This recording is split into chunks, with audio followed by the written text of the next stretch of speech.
안녕하세요. 최재영입니다. 오늘은 유네스코에 등재된 대한민국의 남한산성을 소개해드리겠습니다.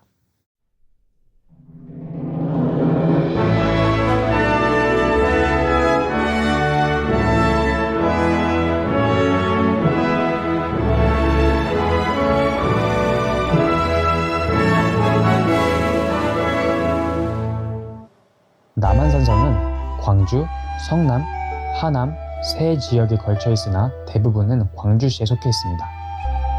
남한산성은 삼국시대부터 존재했으며 북한산성과 함께 한양을 지키는 양대 산성이었습니다. 백제가 한성을 수도로 삼던 시기에 축조되었다는 기록이 전해집니다.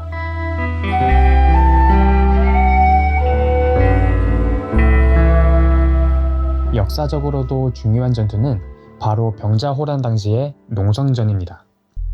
인조가 홍타이지의 청군을 상대로 왔었는데 물자와 병력이 크게 부족한 상황에서도 막강한 청군의 화포 공격을 한 달 이상 막아냈습니다. 이는 남한산성의 강력한 방어력을 증명한 사례라 할 수 있습니다.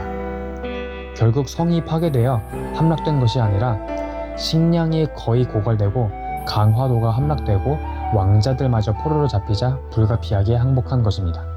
영화 남한산성은 김은의 동명소설을 원작으로 2017년에 개봉했습니다. 이 영화는 병자호란 당시 삼전도의 굴욕에 이르기까지 남한산성에서 벌어진 이야기를 담고 있습니다.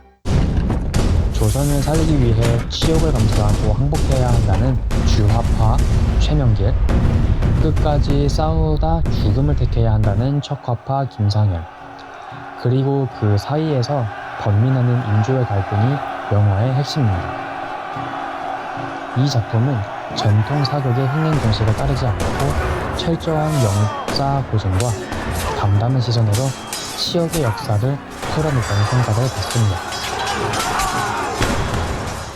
병자호란으로 인해 인조는 임진왜란 당시 도망갔던 선조와 함께 가장 무능한 군주로 화제됩니다.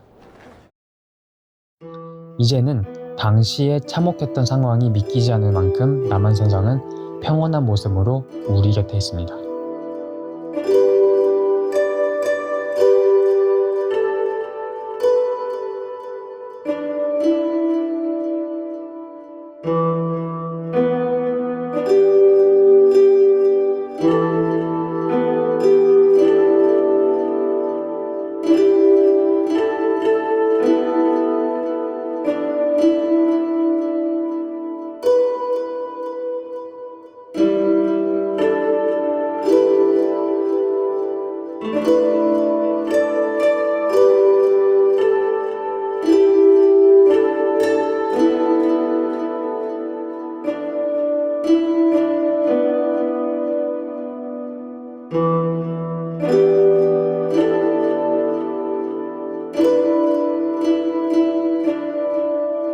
서문 쪽으로 내려다보면 서울 전경이 한눈에 들어옵니다.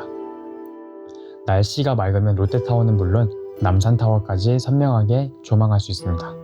지금 보이는 건물이 바로 수어장대입니다. 수어장대는 남한산성의 서쪽 주봉인 청량산 정산에 세워진 누각으로 지휘와 관측을 위해 사용되었습니다. 성내 현존 건물 중 가장 화려하고 웅장한 건축물입니다.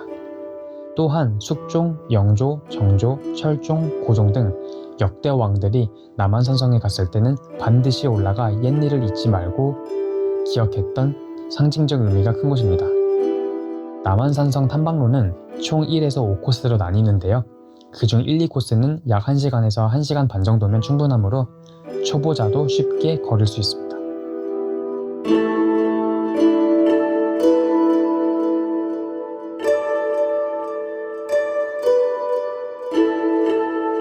이 성곽은 남한산성 서문입니다.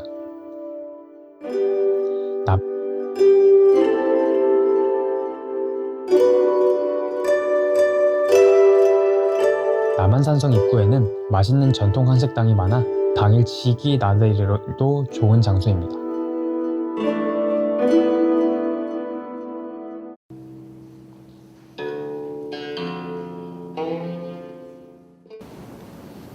지금 들어갈 곳은 남한산성 행궁입니다. 1626년 완공된 행궁은 유사시 왕이 머물 수 있도록 마련된 예비 궁궐이었습니다. 1636년 12월에 인조가 머물며 병자호란 당시 항전한 뼈아픈 역사의 현장입니다. 행궁은 정무를 보는 시설과 함께 종묘, 사직, 위패, 봉안, 공간까지 갖춘 도성 기능을 담당했습니다.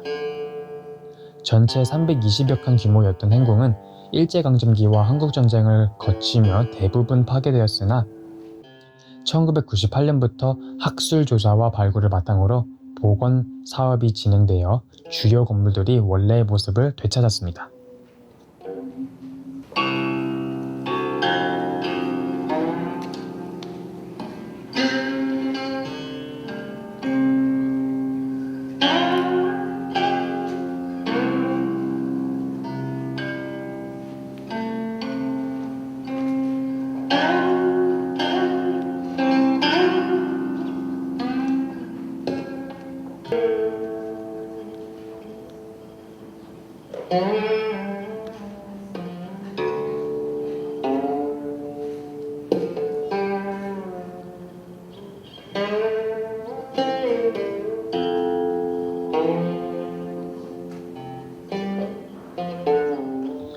이제 행궁 내부로 들어가 보겠습니다.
남한산성은 서울 근교라 가볍게 역사 탐방을 하며 등산하기에도 좋은 곳이고요.